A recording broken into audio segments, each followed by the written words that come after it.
Hello everyone, I'm Bob Varsha. Welcome to the Indianapolis Motor Speedway and this Speed Vision look at the history and the heritage of the Formula One United States Grand Prix. Since 1911, the annual Indianapolis 500-mile race has made this the most famous racing circuit in the world. Then in 1994, NASCAR's enormously popular Winston Cup Series arrived, and since then, the Brickyard 400 has only added to the luster of Indy. Now fast forward to September 24th, 2000, and the long-awaited, much-anticipated return of Formula One racing, the revival of the U.S. Grand Prix after a 9-year absence. Since the early 1980s, Formula One, even when it raced in America, suffered a nomadic existence, moving from one temporary street circuit to another, never finding the permanent home that would allow it to become both an artistic and a financial success. The consensus seems to be that Indianapolis, with its instantaneous name recognition worldwide and its some 9 decades of racing tradition, is the one place that can host a contemporary Formula One race and rekindle the American racing fans' fascination with Grand Prix racing. Though Formula One's international spectator appeal and staggering marketing power have exploded worldwide, it has not caught on in America. But America's ambivalence towards Formula One has not always been the case. Throughout the 1960s and into the early 1980s, the U.S. Grand Prix was one of the highlights of the annual calendar. The tradition of Formula One in the U.S. has been dormant for the past few years, waiting to be revived. For the next hour, we are going to delve into the history of America's Grand Prix, look at significant events that happened here, and examine the causes for the successes and the failures of Formula One in the United States.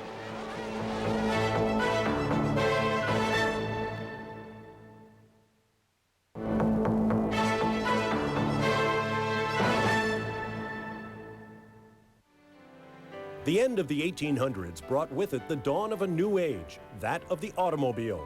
Immediately, man's competitive spirit found a new form of sport. Serious automobile racing began with the French. They were the first to embrace the new invention, and their great races over the public roads, road racing in its purest form, brought national prestige and a booming auto industry. While road racing grew quickly in Europe, America's road races were comparatively minor affairs. That changed in 1904, when America made its first major contribution to international road racing with the running of the Vanderbilt Cup outside New York City on Long Island.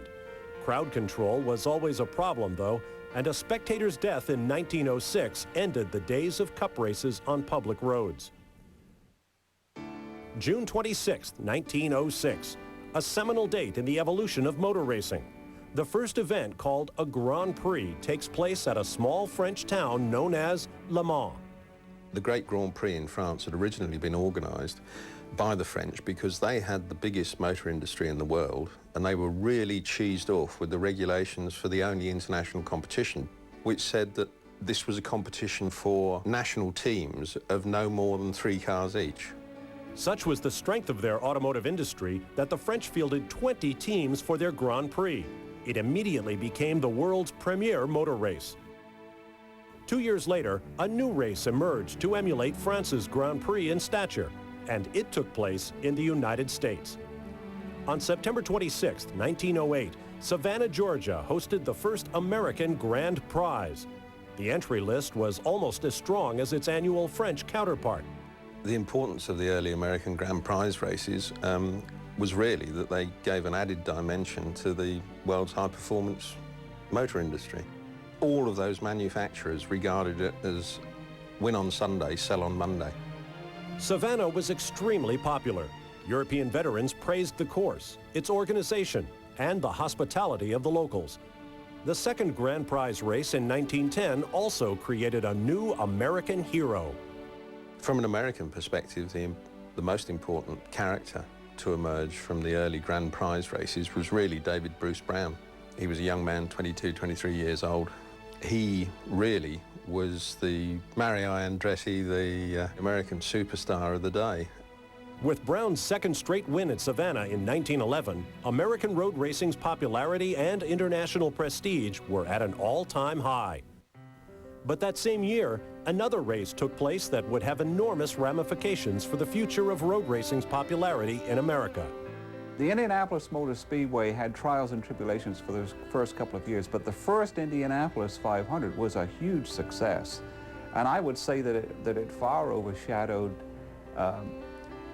anything else that had gone before. Throughout the second decade of the 20th century, the Indy 500 grew in stature. Meanwhile, political and organizational problems plagued the Grand Prix, which lost its luster as it moved from Savannah to other cities. There was a split in the thinking about what was really motor racing. You know, the Americans didn't seem to have a great interest in road racing. They liked to sit in a grandstand and have the whole thing laid out before them and see great speeds and have the announcers tell them how fast everybody was going. The Europeans just didn't think that was motor racing.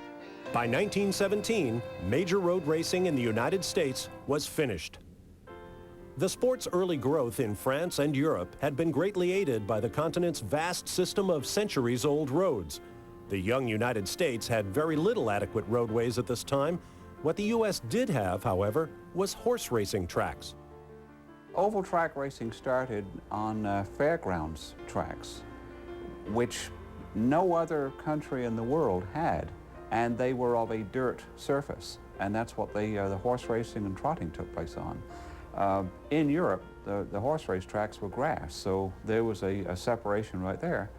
For Americans, racing cars on dirt ovals was a natural. They sprang up all over the country during the teens, 20s, and 30s.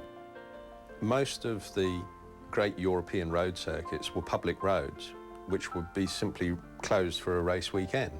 The promoters really were looking for some earnings to defray their costs, but above all, they were looking to promote their region or their area.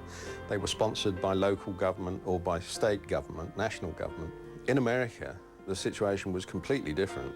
With a closed oval circuit, you had an enclosed captive audience who could not see a darn thing unless they paid the promoter. The differing attitudes and economic motivations of the Americans and Europeans, evident from the earliest days, would continue to define and shape the sport throughout the 20th century.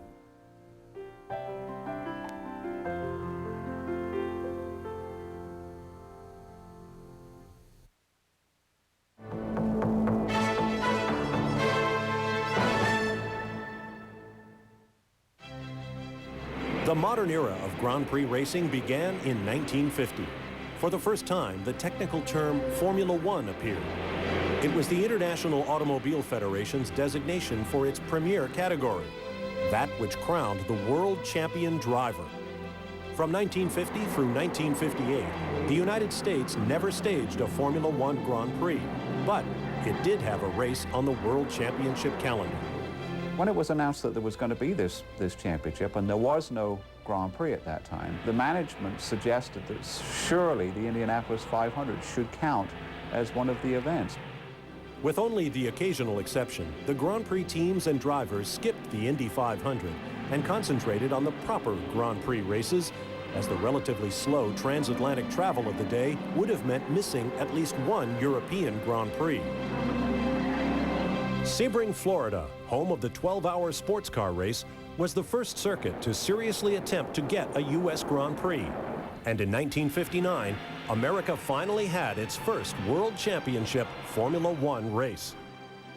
That first U.S. Grand Prix was won by Bruce McLaren of New Zealand, who at 22 years of age remains the youngest man ever to win a Formula One Grand Prix. The race decided the World Championship, Jack Brabham picking up his first title by pushing his car to fourth place. But drivers were bored by the airfield circuit. The rough surface destroyed the nimble but fragile Formula One machines, and the sight of a decimated field of cars circulating around a 5-mile track was hardly a spectacle to capture mass spectator interest. The race was not a success. The next U.S. Grand Prix went to the Riverside Racecourse in Southern California in 1960. The small crowd was treated to an exhibition of driving virtuosity by the master, Sterling Moss. But conflict between the organizers and the local press led to poor promotion and poor attendance, which made the Riverside race, like Sebring before it, a financial disaster. But in upstate New York, there was a road circuit that had been boldly establishing a strong reputation. Watkins Glen. A young sports car enthusiast who spent his summers there thought an automobile race would be good for the local economy. In the fall of '47, I really was thinking about it, and my father and I discussed it at length, and he agreed that this should be an ideal situation for a community to get behind it because of extending the tourist season. All that winter, we designed a course. It certainly was modeled after and had many of the features of the Nürburgring. Beginning in 1948, the sports car races through the village and along country roads around Watkins Glen captured the flavor of European road racing. They were great successes, not just aesthetically, they were financial successes as well. Local banks found themselves with $1 million in additional deposits on the Monday following race weekends. But once again, the dangers of racing on crowded public roads brought tragedy. After an 8-year-old boy was killed in 1952, racing had to move out of town to a private closed course until 1955. The event organization, led by Cameron Argetsinger, built a 2.3-mile circuit in 1956. Watkins Glen enhanced its reputation by running Formula Libre races. Each year from 1958 to 1960, crowds doubled and redoubled. By the time Sterling Moss won the 1960 race in his Formula One Lotus, the Watkins Glen management had endeared itself to the Europeans by being able to pay them in cash. In the first Formula Libre race, the winner and a couple of the others asked if we could cash their checks because we paid them on the spot with checks. And we said, sure. They knew we kept our word. Watkins Glen had proven its ability to effectively organize world-class races, pay the teams, and generate large spectator crowds. The corporation was given notice by the FIA that it had won the right to stage the 1961 United States Formula One Grand Prix if the race could be organized in just 6 weeks.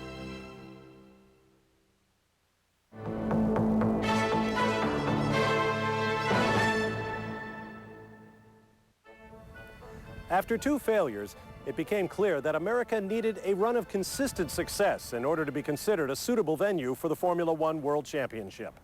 The stage was set for a tiny village in upstate New York to take its place alongside the likes of Indianapolis, among the world's great racetracks.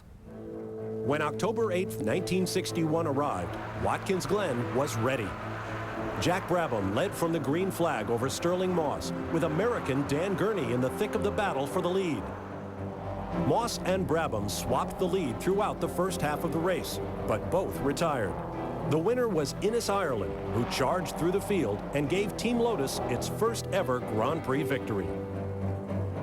The drivers and teams were unanimous in their praise of the event, which was called an absolute triumph.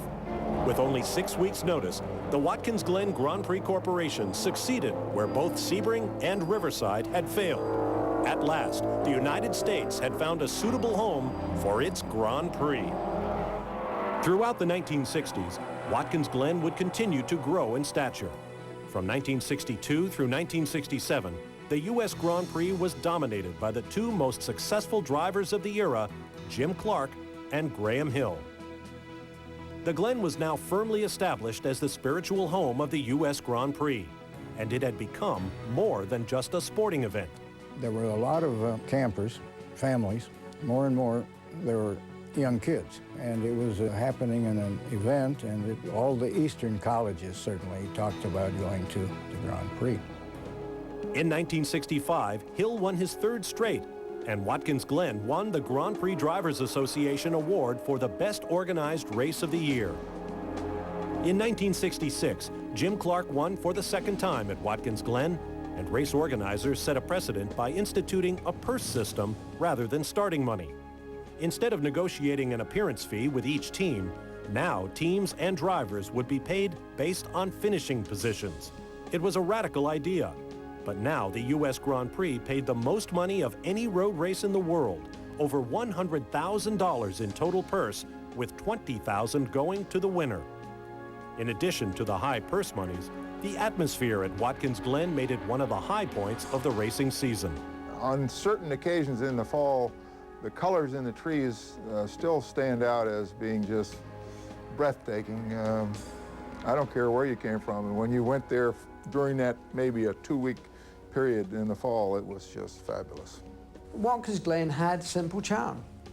I mean, we went to parties at Cameron Argetsinger's home, he and his wife and his sons. Going to his house on the side of the lake for cocktails was pretty big time. It was the same sort of rare invitation you would get to go to the palace at Monaco. That was what it was like, but it was very natural, very relaxed, and just awfully nice. Grand Prix racing was a simpler sport in the 1960s. There was a true sense of fraternity among the participants. Corporate sponsorship was limited to small contributions, mainly from automotive companies, and the sport was brutally dangerous. Jim Clark won his third and final U.S. Grand Prix at Watkins Glen in 1967. In April of the following year, the greatest driver of the era was killed in a Formula 2 race in Germany. The search for his successor was confirmed at Watkins Glen later that year. The 1968 Grand Prix of the United States at Watkins Glen was the first time that I recognized that I had kind of taken over the mantle of Jim Clark. And at that race, for the first time ever, I realized that I had the respect of my peers in that if I went faster, the whole field went faster. If I slowed down, the whole field slowed down. They were prepared to follow whatever I did. With his victory in 1968, Jackie Stewart became Jim Clark's heir. The decade ended with another win for Colin Chapman's Team Lotus, as Jochen Rindt scored his maiden Grand Prix victory in 1969. The purse had jumped to over $200,000, with $50,000, more than double any other Grand Prix, going to the winner. It had been a glorious decade for the circuit, and even greater stature lay ahead for Watkins Glen. But the 1970s would also see the beginning of its decline.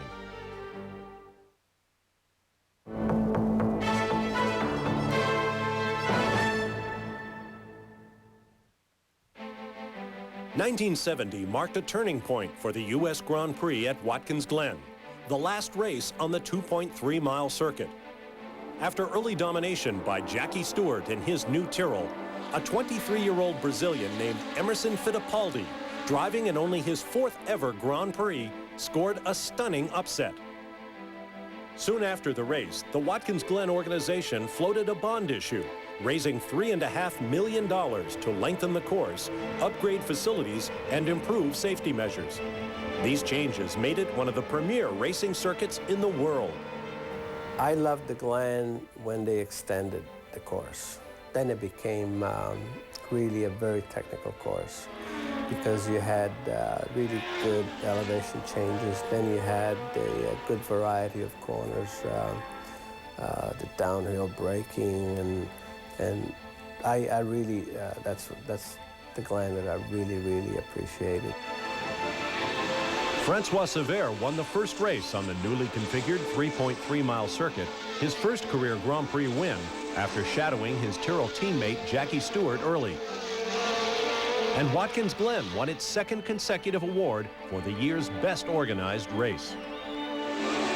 1972 brought Stewart his second win at the Glen, leading Sever in a Tyrrell 1-2 sweep. And Watkins Glen increased its purse once again to over $250,000. The Tyrrell team came to Watkins Glen in 1973 in high spirits. Stewart had recently clinched his third world championship, while Sever had steadily matured, making him one of the drivers challenging to become Stewart's heir as the sport's top driver.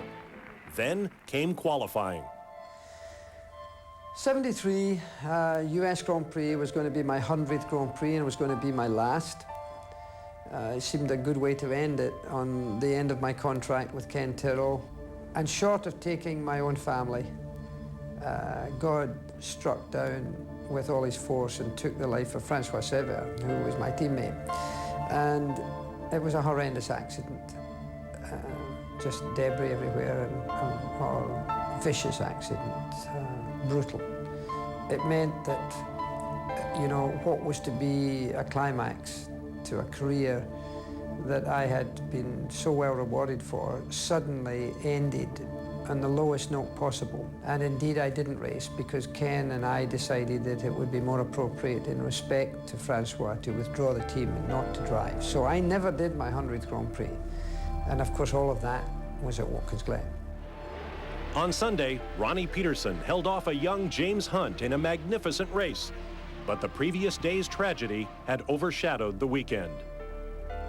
The next year saw the World Championship decided at Watkins Glen. Emerson Fittipaldi passed rival Clay Regazzoni in the first turn and went on to finish fourth, clinching his second world title. It was another sad day, however. 25-year-old Austrian Helmut Koenig was killed after slicing through the guardrail. The Glen wasn't blamed for these fatalities. Guardrail was the state-of-the-art safety device at the time.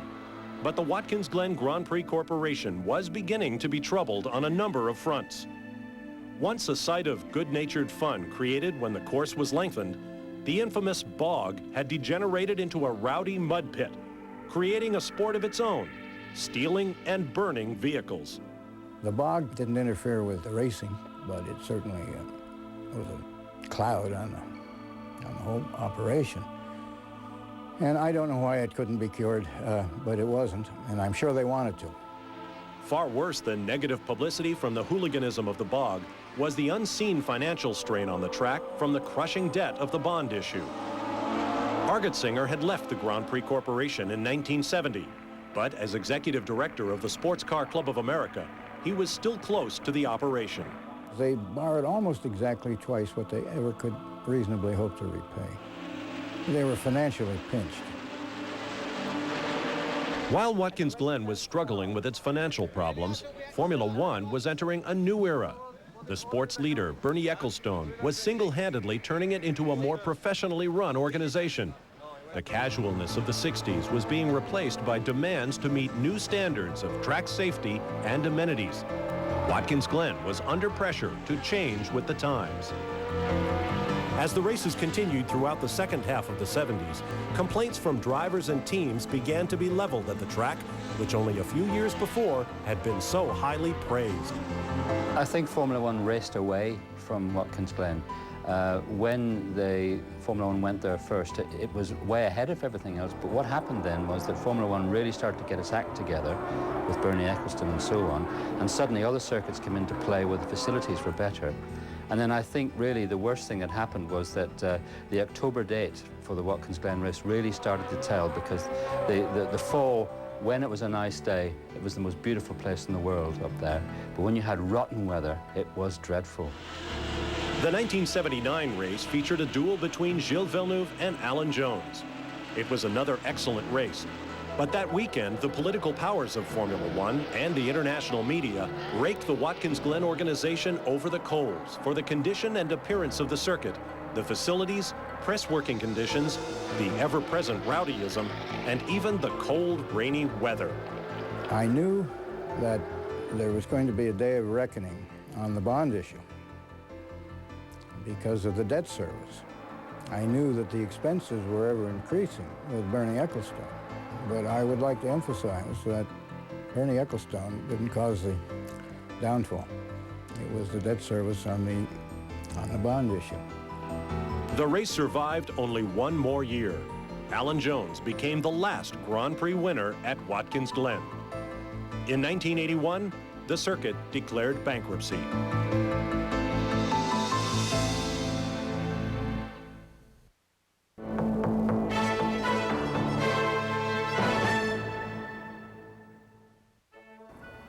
The new commercial and professional realities of Formula One had outgrown the small-town charms of Watkins Glen.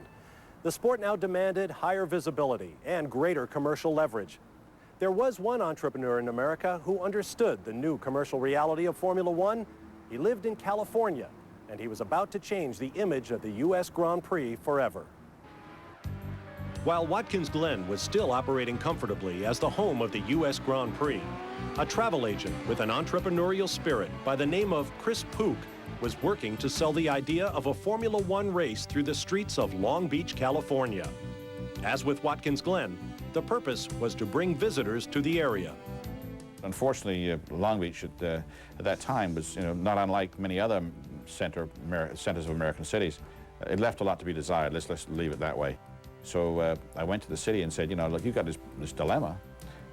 Here's a solution to solving it. You can spend millions and millions of dollars advertising Long Beach, and you can go the slow road to try and get your identity changed and bring in developers, or you can do something totally outrageous, as did Monte Carlo years before, and close your streets down for 3 days and run racing cars around them, and hopefully get television national and international. So we just copied what Monte Carlo did. It took Puch 2 full years to get approvals from the many government agencies and various committees of the FIA. 11th-hour opposition from environmentalists nearly killed the idea. But in June of 1975, by a 6-5 vote, the final California governmental hurdle was cleared. 3 months later, the Long Beach Grand Prix circuit was christened with an SCCA Formula 5000 race with international media on hand. None of us could quite believe Long Beach. I went to the first 5,000 race in November, October 75, and it was just such an imaginative concept to actually invent in a brand new street circuit. And it was a wild and woolly street circuit, of course. It wasn't billiard smooth, it was a real car breaker. I think just the sheer romanticism and the thought of racing on streets really captured everybody's attention. In April of 1976, the U.S. Grand Prix West, as it was officially called, became a reality. And the U.S. became the first country in 19 years to host 2 Grand Prix in a single season. Clay Regazzoni won the inaugural race over Ferrari teammate Niki Lauda. Long Beach broke new ground in circuit safety by being the first to use tire barriers, now the standard for racetracks around the world. Incredibly, in its debut year, Long Beach was given the award for Best Run Race of the Year. It was an instant artistic success, but It was a financial disaster. despite this, all but 3 of the track's 186 creditors and shareholders pledged continued support for the event. It's fortunate they did, because the next year, Long Beach gave Formula One one of its all-time classic races. I started second and didn't have a very good start. Technically, Jody Scheckter was behind Lauda and myself, and here he goes into the lead. I mean, just really charged very aggressively, and I could give you the size of every bolt on the suspension, you know, of his car, because I mean, that's all I saw for the next hour and a half or 2 hours. And I was just trying to think where and how I was going to be, you know, to make my pass. It turned out perfect, because I think I surprised him more than anything. It was one for the ages. For the first time, an American had won the U.S. Grand Prix, and it gave Formula One unprecedented coverage in the American media. But there was as much drama behind the scenes as in the race. The 77 race got within hours of being canceled, absolutely. Cash flow was horrific. We had our bankers, our personal bankers there. We were arranging bank loans, putting second trust deeds on our houses to secure these debts. The organizers managed to break even.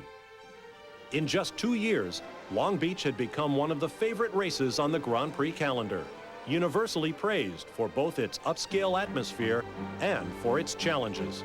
As a driver, you had to be vigilant. You had to know. I mean, you could knock off a corner like a chunk of a wheel just by misjudging by an inch. The nearest thing that we would have had as a comparison was Monte Carlo, and I felt that Long Beach offered more in some respects than Monte Carlo did, because at least you could overtake in Long Beach. You had to be so precise there. I mean, no mistakes allowed. It was a hard circuit because you had different surfaces as well. You went from concrete to tarmac and back again, so it was quite tricky for a car, and it was physically demanding as well. Like Watkins Glen, Long Beach soon discovered the costs of staging Grand Prix races were escalating rapidly. Even as John Watson was staging an incredible charge from 22nd starting position to win the 1983 Grand Prix, the news at Long Beach was already filtering out through the paddock. This would be the last Formula One race at Long Beach. Chris Puch's organization was bringing in $7 million from the Grand Prix, but between operating expenses and Formula One's $2 million purse and transportation fees, Puch knew he needed help from Bernie Ecclestone. We went to Bernard and said, Bernard, we can't continue. You know, if you want to help us, then we can go forward, but as such, we can't continue. And he understood, didn't like it, but he understood. And we made the decision in November of 1982 that 83 would be our last race. When you look back at it, it seemed as though the Formula One brigade overplayed its commercial hand. Many people regard the loss of Long Beach as one of the very few occasions that Bernie got it wrong commercially.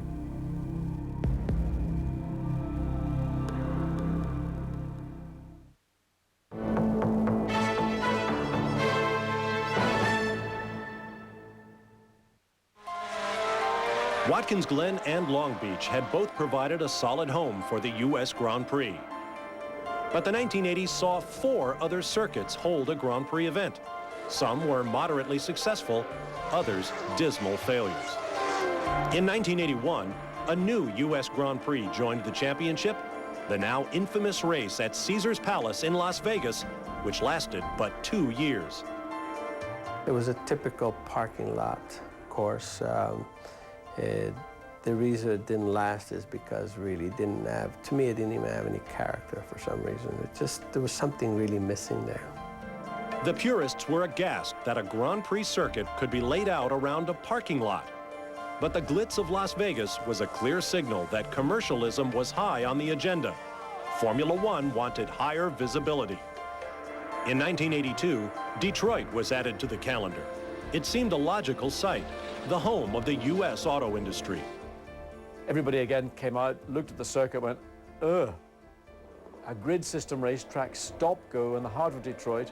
So I said, look, this place is a dream for me, because I like music, I enjoy Motown, and to come to the heart of where the music is, the capital of Motown, was just perfect. Though the racetrack may not have been a classic, John Watson's drive that day certainly was. He passed 12 cars en route to the victory. It was the first of 7 Grands Prix at Detroit, and although the track was moderately praised as good for a street track, it did have legitimate challenges. The fact that Ayrton Senna dominated Detroit as often as he did was an indication of his talent and the difficulty involved at that particular circuit, because it was a very, very hard circuit. Physically demanding, required a lot of concentration. Slightest mistake, you touch a wall, rather like Monte Carlo, you touch a wall, you're out. And he always mastered it. Ayrton Senna of Brazil. The city of Dallas, Texas held a round of the World Championship in 1984. The race was run in July of all months, and the 100-plus degree heat caused the circuit to disintegrate. K.K. Rosberg mastered the crumbling surface, which made the race more of a road rally than a Grand Prix, and the Dallas venue fell by the wayside after only 1 year. The streets of Phoenix, Arizona became host to the U.S. Grand Prix from 1989 to 1991, races that were perhaps most noteworthy for the pathetic attendance.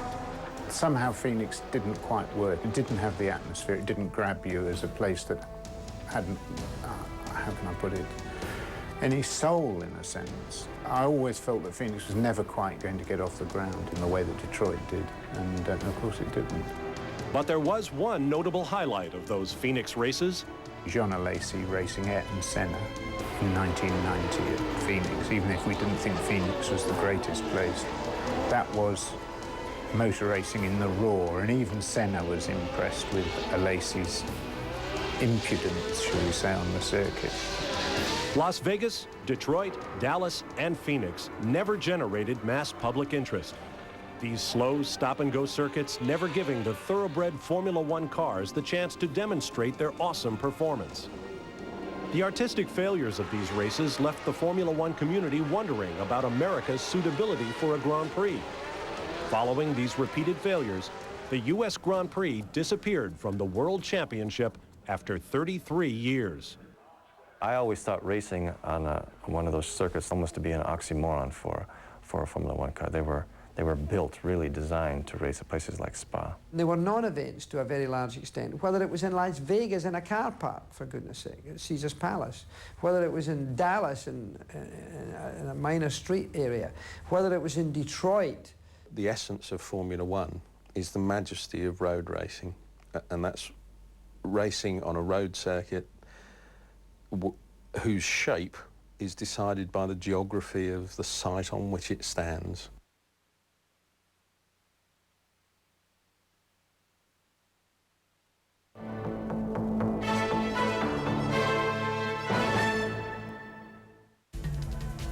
Throughout the 1990s, rumors frequently circulated that somebody, somewhere, was trying to get the U.S. Grand Prix back on the schedule. Until Indianapolis's bid was accepted late in 1998, these hopes that Formula One would come back to America were annually dashed.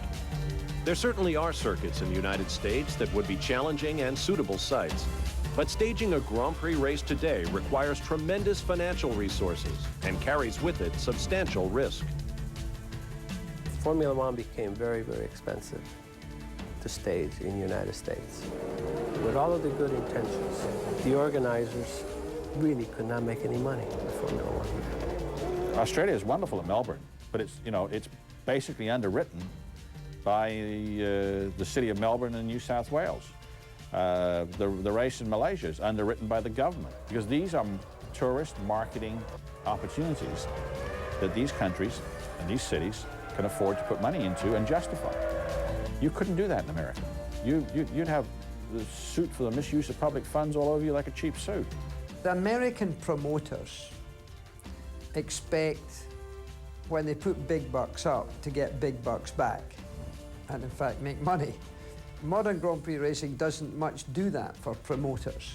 So I don't blame the American promoters for not wanting to do it, but it was a loss to Grand Prix racing. Since Phoenix, there has not been the ability to put together a financial base in the United States to run a Formula One race, with the exception of Tony and the Indianapolis Motor Speedway. Really, from the early 90s, I've been pursuing this, and it's taken this long to finally come to terms with Formula One to bring the U.S. Grand Prix to Indianapolis, but it's been worth the wait.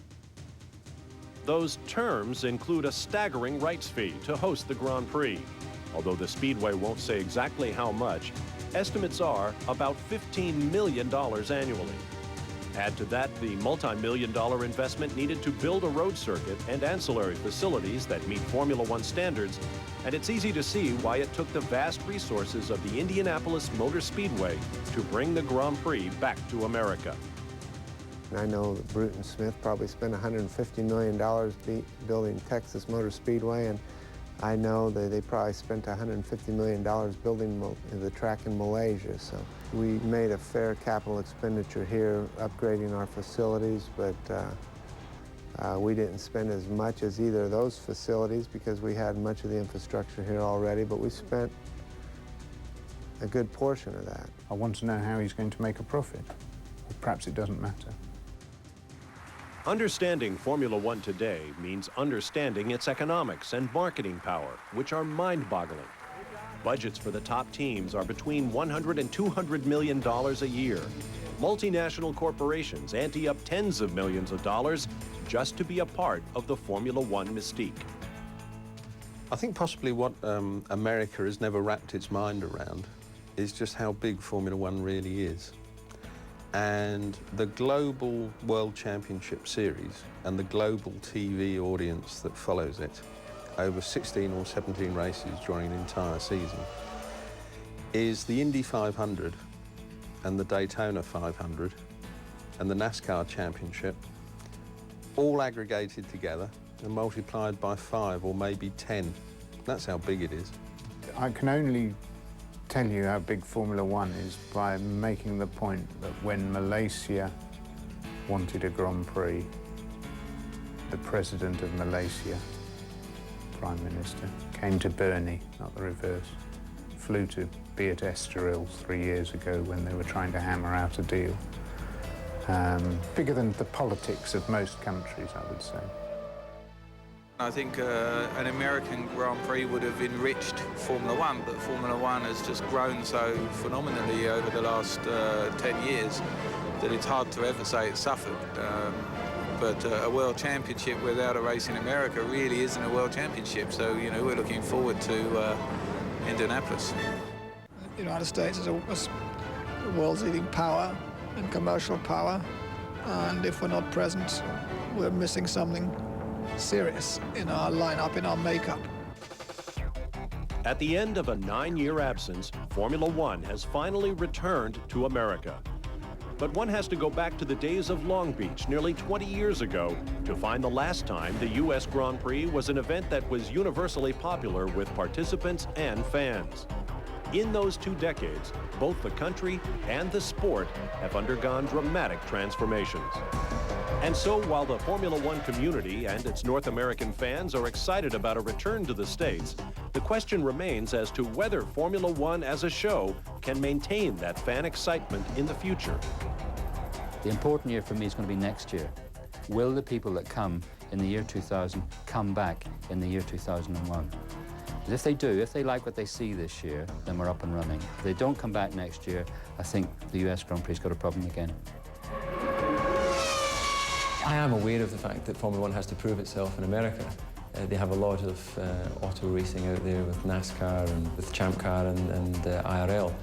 Formula One is a very different way of going racing. We know from Montreal that we have good North American support, but how are we going to go down in Indiana?